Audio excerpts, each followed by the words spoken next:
Hi, I'm Rose. Welcome and thank you for taking the time to watch this free financial education training.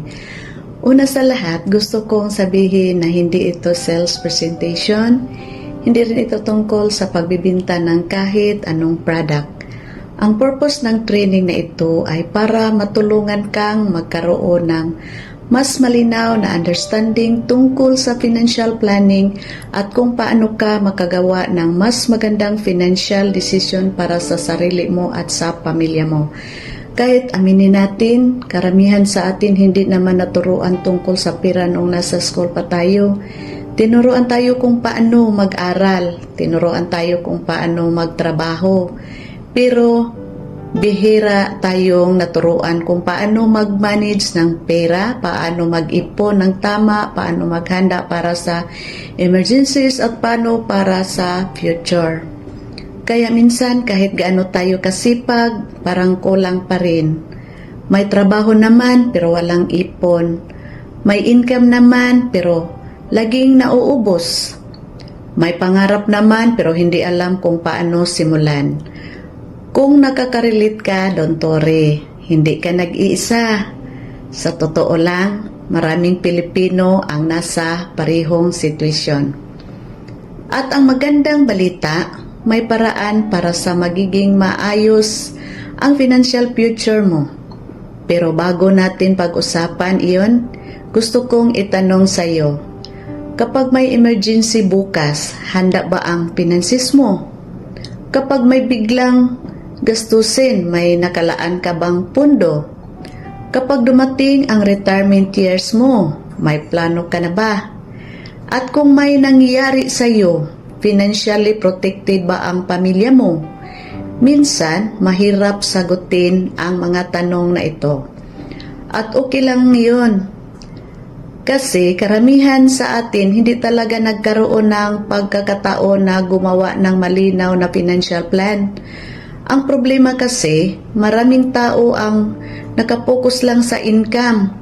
Akala natin kapag mas malaki ang income, magiging okay na lahat. Pero ang totoo, hindi lang income ang mahalaga.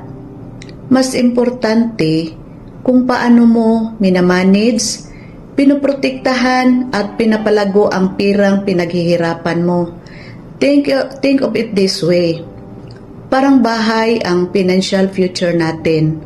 Bago ka magpatayo ng second floor, kailangan matibay mo na ang foundation. Ganon din sa finances. May tatlong importanteng pundasyon na dapat meron tayo. Number 1, protection. Number 2, savings. Number 3, long-term growth. Protection means handa tayo sa mga unexpected situation. Savings means may nakatabi tayo para sa emergencies at short-term goals. Growth means pinapalago natin ang pera natin para sa future. Kapag kulang ang isa ng mga ito, nagiging mahina ang financial foundation natin. At isa pang malaking dahilan kung bakit maraming tao ang nahihirapan financially at dahil wala silang malinaw na roadmap. Minsan ang ginagawa natin ay bahala na. Kapag may extra, saka na mag-ipon. Kapag may bonus, saka mag-invest. Kapag may problema, saka maghahanap ng solusyon. Pero mas maganda kung may plano bago pa dumating ang problema. Kasi kapag may roadmap ka, alam mo kung nasaan ka ngayon at alam mo rin kung nasaan ka papunta. At tandaan mo ito, hindi pare-pareho ang sitwasyon ng bawat tao. Magkaiba ang goals ng isang employee. Magkaiba ang goals ng isang OFW. Magkaiba ang goals ng isang business owner. At magkaiba rin ang priorities ng isang parents na may mga anak. Kaya, hindi pwedeng isa lang ang solusyon para sa lahat.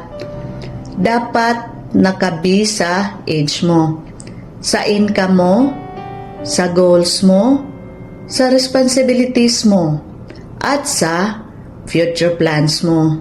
Kaya, Mahalagang magkaroon ng personalized financial roadmap. Hindi hula, hindi guesswork, kundi malinaw na plano na nakaayon sa sitwasyon mo. At dito pumasok ang next step. Before we end this training, gusto kong itanong sa iyo itong simpleng question. May malinaw ka na bang financial plan for the next 5 to 10 years? Alam mo ba kung sapat ang current savings strategy mo? Alam mo ba kung financially protected ang family mo? Alam mo ba kung on track ka sa mga goals mo?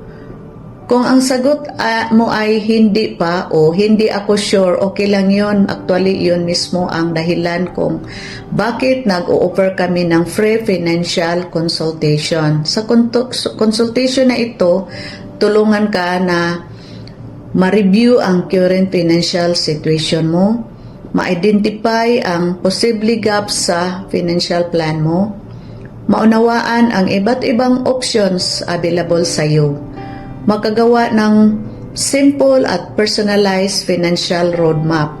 At huwag kang mag-alala.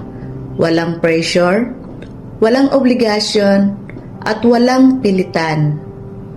Ang goal ng consultation ay para magkaroon ka ng clarity at mas maintindihan mo kung ano ang mga next steps to pwede mong gawin para sa financial future mo.